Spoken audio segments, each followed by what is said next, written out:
마틴 로이드 존스 목사님의 에베소서 강해 1장 11절에서 14절 본문으로 또 다른 설교문을 한 번 더 여러분들과 나누고자 합니다.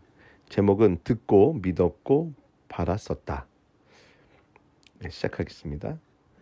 우리가 그리스도인이 된 것은 하나님께서 자신의 계획을 추진해 나가시기 때문임을 알았습니다.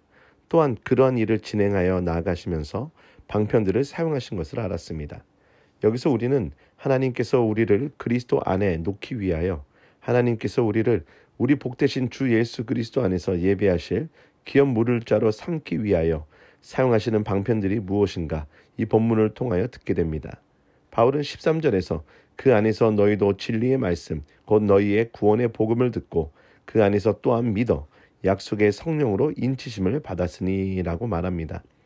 이 말씀은 하나님께서 그리스도인을 만들기 위하여 언제나 사용하시는 방편들을 묘사하고 있습니다. 우리는 사도행전에서 그 방편이 실제로 어떠한 것인가를 보게 됩니다. 교회의 머리 되신 주 예수 그리스도께 이 일이 맡겨졌습니다. 주님은 승천하실 때 이 땅에 몇 사람들밖에는 남기지 아니하셨습니다. 하나님의 이 위대한 계획이 그 몇 사람들에 의하여 이행해 나갈 수 있다는 것은 거의 불가능한 것처럼 보였습니다. 그런 사람들이 무엇을 해? 그러나 그 일이 일어났습니다. 사도들은 성령이 자기들에게 임하기까지 예루살렘에서 기다리라는 말씀을 들었습니다. 주님은 성령이 임한 다음에 가서 그리스도의 증인이 되라고 말씀하셨던 것입니다. 그들은 말씀을 전하여야 하는 자들이었습니다. 사도행전에 기록된 대로 그들은 갔습니다. 이것이 우리를 그리스도인이 되게 하시는 하나님의 방식입니다. 우리가 그리스도인이 되는 것은 진리의 말씀, 우리 구원의 복음을 방편으로 해서입니다. 사도는 그것을 진리의 말씀이라고 부릅니다. 그러나 단순히 진리의 말씀이라는 의미만을 가지고 있는 것이 아닙니다. 물론 그것이 진리의 말씀이긴 합니다만 바울은 그냥 무차별하게 말하는 진리를 의미하지 않습니다. 바울은 우리 모두가 구원을 받는 방편이 되는 특별한 진리를 의미합니다. 진리의 말씀, 곧 우리 구원의 복음. 그것은 우리가 알 때, 우리가 전에 알고 있던 것 중에서 가장 큰 좋은 소식으로 임하는 어떤 일정한 진리를 전달하는 말입니다. 그것은 주 예수 그리스도에 관한 좋은 소식입니다. 그리스도의 인격과 그의 행하신 일에 관한 소식입니다. 곧 그리스도가 누구시며 그가 무엇을 행하셨는가를 말하는 것입니다. 다른 것이 아니라 바로 그것이 좋은 기별입니다. 어떤 사람도 진리의 말씀을 떠나서는 그리스도인이 될 수 없습니다. 부정적인 측면에서 진술한다면 그것은 단순히 어떤 체험을 하거나 전에 가지지 못하였던 어떤 다른 느낌을 가지는 것만으로는 그리스도인이 될 수 없음을 의미합니다.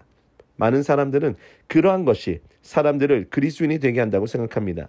그들이 지금 새로운 유의 삶을 영위하고 있으니 그들은 필연적으로 그리스도인이 될 것이라고 생각합니다. 그러나 그럴 수가 없습니다.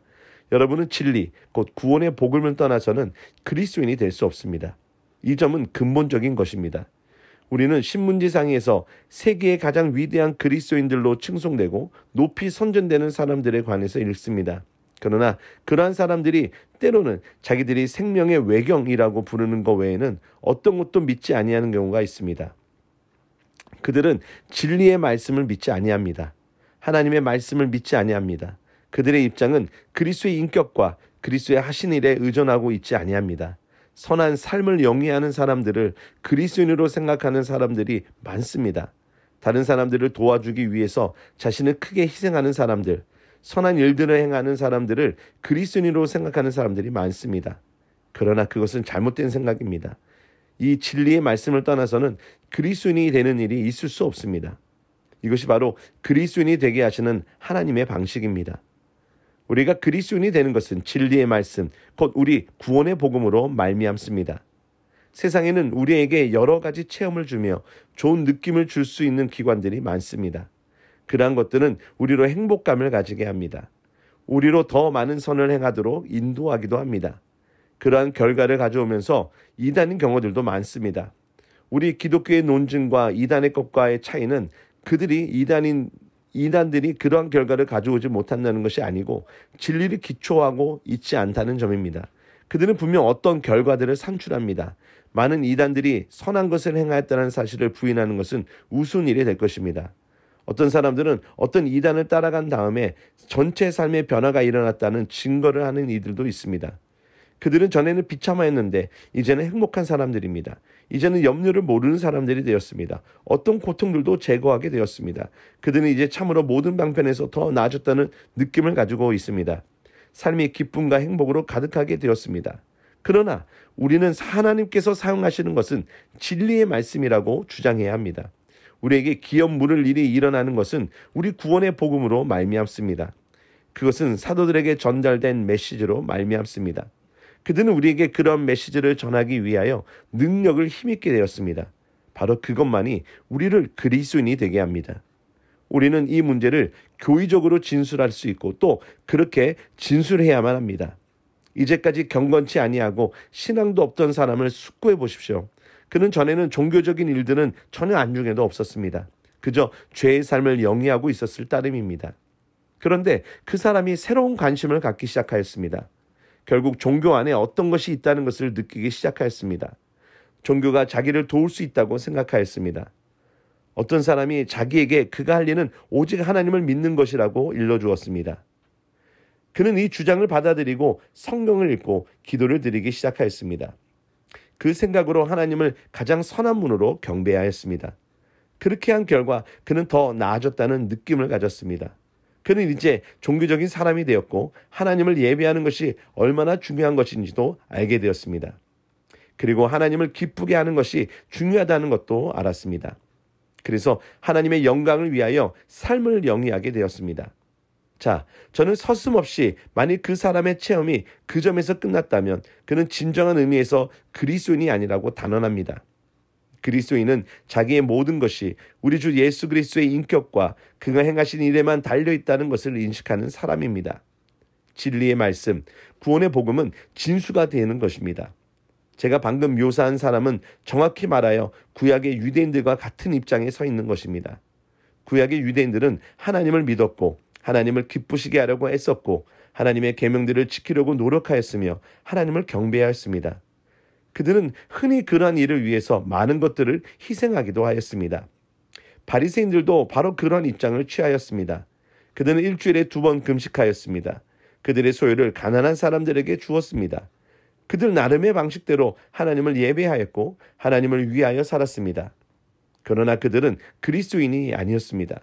그들은 주 예수 그리스도를 크게 반대한 사람들이었습니다. 그리스도인이 아닌 사람들과 그리스도인들을 구별하는 것은 우리가 전적으로 이 진리의 말씀, 우리 구원의 복음을 의지한다는 점입니다. 하나님을 예비하고 하나님을 즐겁게 하라고 말하는 것이 좋은 기별은 아닙니다. 좋은 기별은 하나님께서 그리스도 안에서 우리를 위해 행하신 일에 대하여 듣는 것입니다. 바로 그것이 복음입니다. 바로 그것이 주 예수 그리스도께서 행하신 일의 결과로 효력을 발생한 구원입니다. 그래서 사도 바울은 디모데에게 말씀을 전하라고 권면하였습니다. 그는 단순히 사람들에게 하나님을 경배하라, 더 선한 삶을 영위하라, 어떤 체험을 추구하라고 일러주라는 권면을 하지 않았습니다. 바울의 권면은 말씀을 전파하라라는 것이었으며 또한 전도자의 일을 하라는 것이었습니다. 우리는 사도행전에서 흩어진 사람들이 두루 나르며 복음의 말씀을 전하였다는 기록을 대하게 됩니다. 그것은 평범한 그리스도인들의 행사였습니다. 그러나 우리는 이 진리라는 말이 함축하고 있는 온전한 내용들을 면밀하게 살펴보아야 합니다. 왜냐하면 기독교는 심리학적인 도구로 잘못 사용될 수 있기 때문입니다. 더 나아가서 이 진리의 말씀의 어떤 국면들을 전혀 알지 못하면서도 자기들은 그리스도인이라고 생각하는 사람들이 많습니다. 그러나 신약에서는 진수로 여겨야 하는 더 이상 감소시킬 수 없는 최소한의 한계가 있다는 것은 매우 명백합니다. 우리는 데살로니가전서 1장에서 이 진리의 말씀에 대하여 결정적인 동료를 대하게 됩니다. 사도는 데살로니가에서 오래 머물러 있지 않았습니다. 그러나 그 머무는 기간이 그들에게 진수가 되는 진리를 전하는 데는 충분한 기간이었습니다. 그는 다음과 같은 말로 그들을 상기시켜 주었습니다. 저희가 우리에 대하여 스스로 고하기를 우리가 어떻게 너희 가운데 들어간 것과 너희가 어떻게 우상을 버리고 하나님께로 돌아와서 사시고 참되신 하나님을 섬기며 또 죽은 자들 가운데서 다시 살리신 그의 아들이 하늘로부터 강림하심을 기다린다고 말하니 이는 장래 노하심에서 우리를 건지시는 예수시니라. 우리는 더 행복하고 더 선한 삶을 영위하는 것에 대하여 논의하기 전에 먼저 임박한 진노에서 벗어날 필요성을 인식하여야 합니다. 죄에 대한 각성으로 죄를 혐오하는 일이 없이는 그리스도인일 수 없습니다. 그리스도인이 된다는 것은 우리가 하나님 앞에서 죄를 범하여 하나님의 진노 아래 있다고 인식하는 것을 의미합니다. 사도는 아덴의 학식 있는 철학자들에게도 같은 메시지를 전하였습니다. 하나님께서 정하신 사람 예수 그리스도로 하여금 천하를 공의로 심판할 날을 작정하셨음을 그들에게 말하였던 것입니다. 우리는 본질상 하나님의 진노 아래 있습니다. 우리는 모두 죄인들입니다. 그러므로 우리가 어떤 행복한 느낌이나 어떤 체험을 구하기 전에 우리의 이 위험한 입장을 인식하여야 하는 것입니다. 우리는 하나님의 율법으로 정죄받은 사람들입니다. 하나님의 진노를 받아 영원한 멸망으로 떨어질 위험에 처해 있는 사람들입니다. 우리는 그야말로 임박한 진노에서 건짐을 받아야 합니다. 구원의 좋은 소식은 주 예수 그리스도께서 우리 대신 자신이 하나님의 진노를 받으셨기 때문에 우리가 임박할 진노에서 구원받을 수 있다는 것입니다.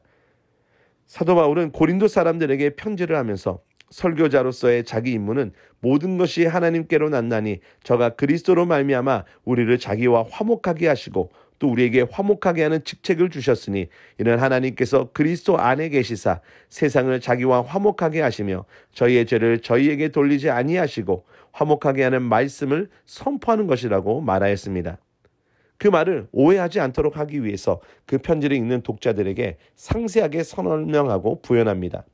이러므로 우리가 그리스도를 대신하여 사신이 되어 하나님이 우리로 너희를 권면하시는 것과 같이 그리스도를 대신하여 간구하노니 너희는 하나님과 화목하라. 하나님의 죄를 알지도 못하신 자로 우리를 대신하여 죄를 삼으신 것은 우리로 하여금 저희 안에서 하나님의 의가 되게 하려 하심이니라. 구원의 좋은 소식은 하나님께서 그리스도 안에서 모든 일을 하셨다는 것입니다. 하나님께서 임박할 진노에서 우리를 건지셨다는 것입니다. 그는 우리로 자신과 화목하게 하셨습니다. 바로 그것이 우리를 향한 좋은 소식입니다. 그는 이 기업을 위하여 우리를 예비하여 놓으셨습니다. 그리고 우리로 그들의 자녀들로 삼으셨습니다. 그것은 전적으로 하나님께서 우리 죄를 자신의 아들에게 담당시키시고 그 안에서 그 죄들을 벌하시고 처리하셨던 결과입니다. 그리하여 그는 우리를 용서하시고 우리에게 이 모든 은사를 주시는 것입니다. 바로 그것이 구원의 메시지입니다. 바로 그것이 진리의 말씀입니다. 우리가 하나님을 믿느냐, 하나님을 예배하려고 노력하느냐, 하나님을 기쁘시게 하려고 애쓰고 선한 삶을 영위하려고 하느냐고 자문하는 것만으로는 충분치 못합니다. 우리가 하나님께서 그리스도 안에서 우리를 위하여 행하신 일이 무엇임을 인식하느냐 하는 것입니다. 이 진리의 말씀이 우리에게 깨달아지느냐, 내가 내 모든 문제는 바로 이 진리의 말씀, 복음, 구원의 좋은 소식에 달려있음을 인식하느냐 하는 것입니다.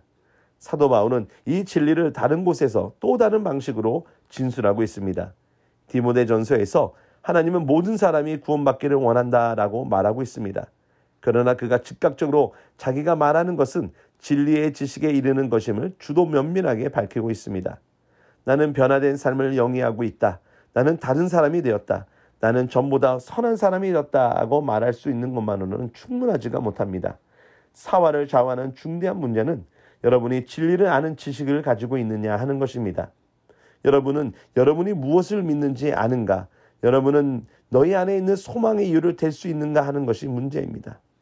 사도 베드로는 너희는 언제나 너희 안에 있는 소망의 이유를 묻는 사람들에게 대답할 것을 항상 예비하되 온유와 두려움으로 하라고 말합니다. 그러므로 그리스도인은 진리를 아는 지식을 가진 사람입니다. 그는 모든 것이 자기에게 오는 것은 바로 그 말씀으로 말미암아 온다는 것을 압니다. 하나님께서는 그 말씀을 방편으로 그 말씀으로 말미암아 우리 안에 이 일을 행하십니다. 그럼에도 말씀을 선언하는 것만 가지고는 충분치가 못합니다. 사도행전을 읽으면 반드시 이것에 대한 증거를 발견하게 되어 있습니다. 사도들은 많은 사람들이 운집한 가운데서 복음을 전합니다. 이 진리의 말씀, 구원의 복음을 전하고 있는 사람이 바울일 수도 있고 베드로일 수도 있습니다. 그러나 결과는 다양하게 일어납니다. 어떤 사람들은 믿고 어떤 사람들은 믿지 아니합니다. 어떤 사람들은 믿음뿐 아니라 기뻐하기 시작합니다. 다른 사람들은 맹렬하게 핍박을 퍼부으려 합니다. 소리 지르면서 천하를 어지럽게 하던 사람들이라고 야단들이기도 합니다. 사도들은 때로 돌을 맞기도 하였습니다. 사람들은 그들을 죽이려고 애쓰기도 하였습니다. 믿는 사람들이나 믿지 아니하는 사람들이나 다 같은 말씀을 들었습니다. 그러므로 메시지를 전하는 문제만으로는 다 해결되지 않는 것이 명백합니다. 진리의 말씀이 진수가 되기 때문에 진리를 전해야 합니다. 그러나 진리의 말씀만 전하는 것 그 자체만으로는 이를 성취할 수 없습니다. 부가적 진수가 되는 요인이 바로 성령의 역사입니다. 말씀의 진리를 적용하는 분은 성령님이십니다. 사도 바울이 데살로니가에 보낸 서신 중 한 말씀에서 그 점은 명백하게 드러납니다.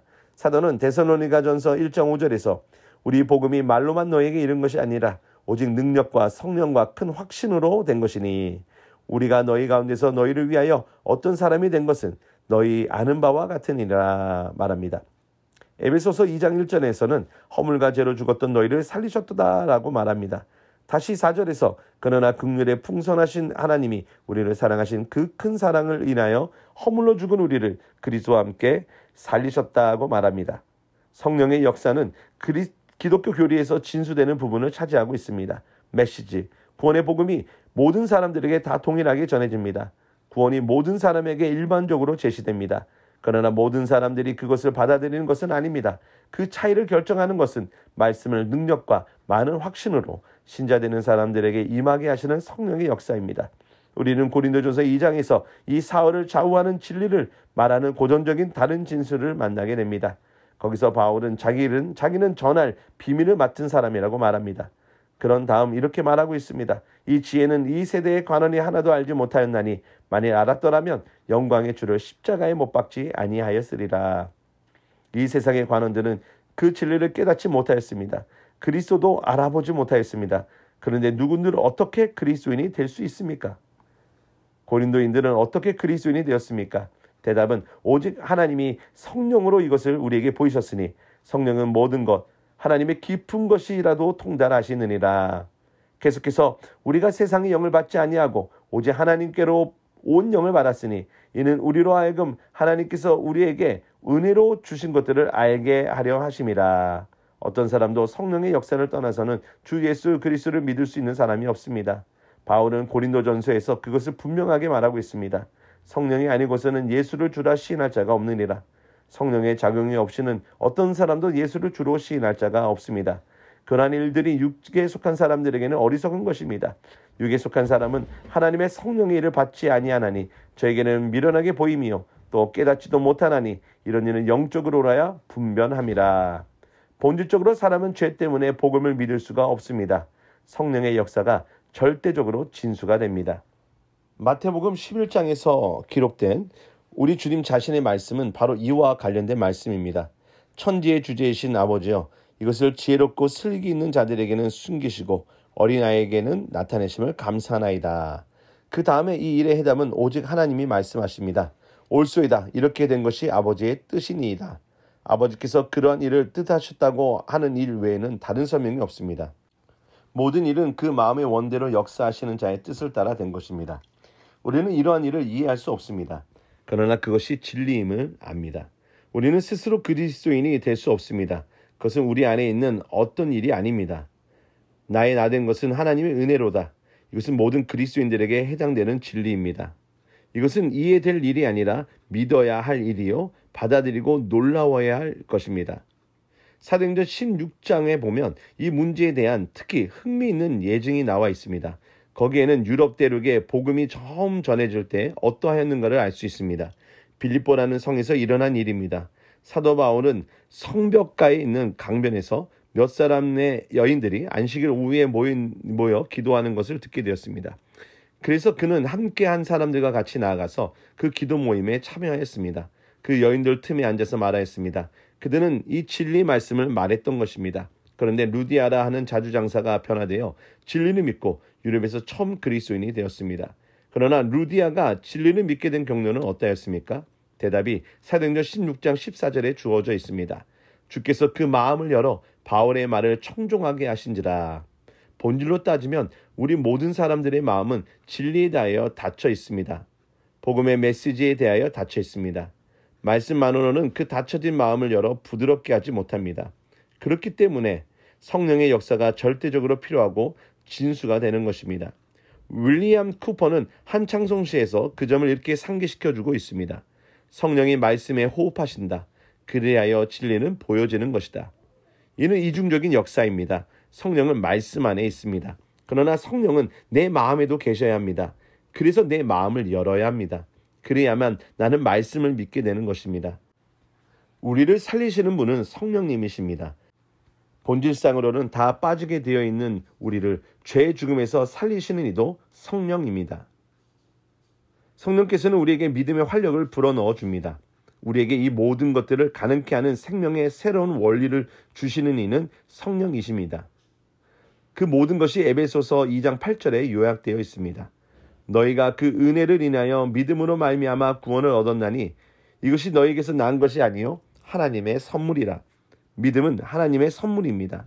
하나님께서 성령으로 말미암아 우리로 믿게 하실 수 있으십니다. 이러한 성령의 작용을 떠나서는 말씀에 대하여 죽은 자로 있으며 말씀을 보지 못합니다. 그러나 성령께서 말씀을 감동하사 그 진리를 우리에게 밝혀주십니다. 그래서 우리는 그 진리를 알게 되고 믿게 되는 것입니다. 이제 우리는 여러분과 제가 무엇을 해야 하는가에 대한 세 번째이자 마지막 단계를 살펴보기에 이르렀습니다.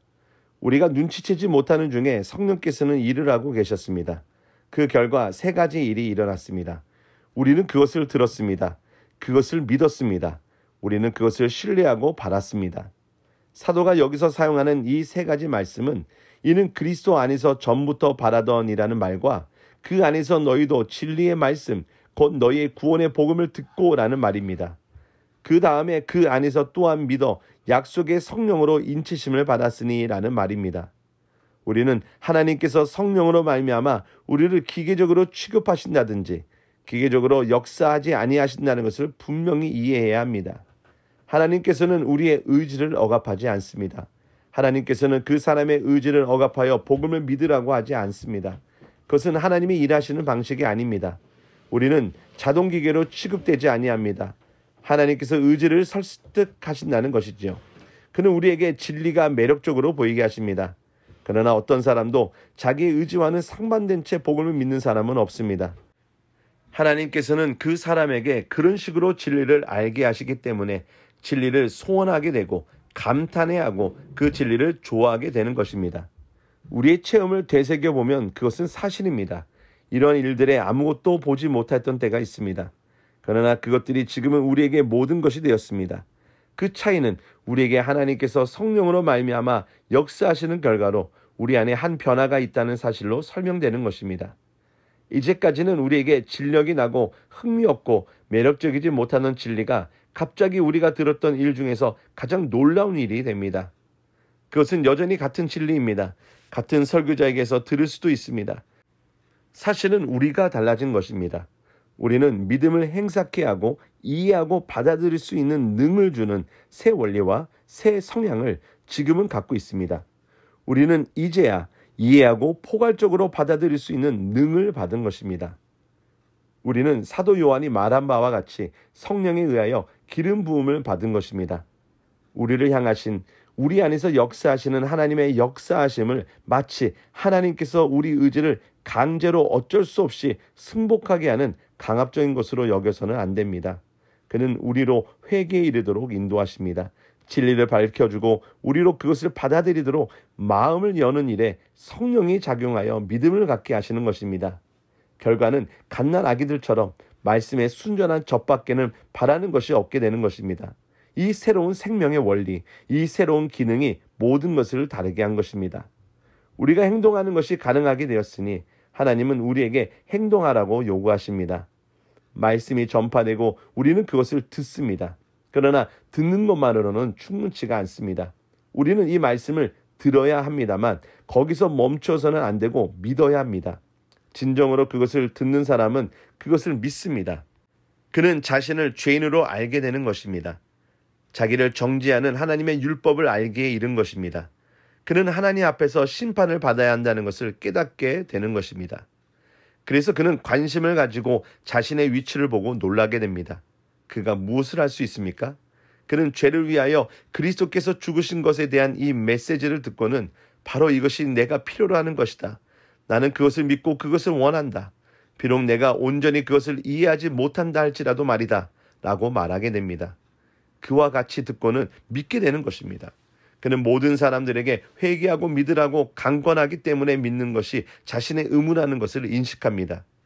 사도가 사용한 마지막 용어는 흠정역에서는 trusted라고 번역된 말입니다.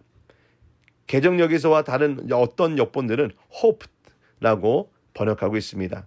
두 말의 의미는 거의 똑같기 때문에 다 좋습니다. 즉 우리는 우리의 소망과 우리의 확신과 우리의 신뢰를 모든 방편에서 주 예수 그리스도께 두는 것을 의미합니다. 바로 그것이 우리를 그리스도인이 되게 하는 것입니다.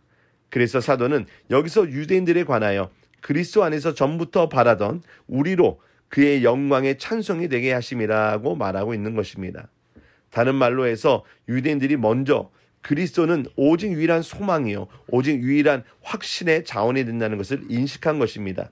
그리스도께서 우리의 오직 유일한 확신의 근거가 된다는 것을 먼저 알게 된 것입니다. 사도는 이렇게 말하여 나갑니다. 그 안에서 우리가 신뢰했다는 말이 부연되어 있습니다. 사실은 그 말이나 바랐다라는 말이나 다 원어에는 없는 것입니다. 그 안에서 너희도 진리의 말씀, 곧 너희의 구원의 복음을 듣고 그 안에서 또한 기업을 얻었으니 그들도 역시 그들의 신뢰와 그들의 확신과 그들의 소망을 주 예수 그리스도께만 두었습니다. 이것이 우리가 만날 수 있는 가장 훌륭한 그리스도인에 대한 정의입니다. 그리스도인은 자기의 모든 소망의 중심에 주 예수 그리스도를 두는 사람입니다. 자기의 과거를 생각하고 뒤를 돌아볼 때 그는 그것에 대하여 평안한 마음을 가지게 됩니다. 그것은 하나님께서 용서해 주실 준비가 되어 있는 사랑의 하나님이라서가 아닙니다. 자기의 지난 죄가 주 예수 그리스도께서 갈보리 십자가 위에서 죽으심으로 처리되었다는 것을 알기 때문에 과거에 대하여 평안한 마음을 가지게 되는 것입니다. 그는 그리스도께서 자기의 모든 죄를 지고 다 처리하셨음을 압니다. 바로 그것만이 그의 과거를 되돌아보면서 소망과 신뢰와 확신을 주는 것입니다. 다른 것은 전혀 그러한 평안을 줄 만한 것이 없습니다. 그것이 아니고서는 그는 소망을 확신하는 자기의 연약과 자기의 무가치함을 알게 됩니다. 그는 자기 속에 있는 죄에 가공할 능력과 유혹을 압니다. 그러나 그는 여전히 이 소망과 이 확신과 이 신뢰감을 든든히 가지고 있는 것입니다.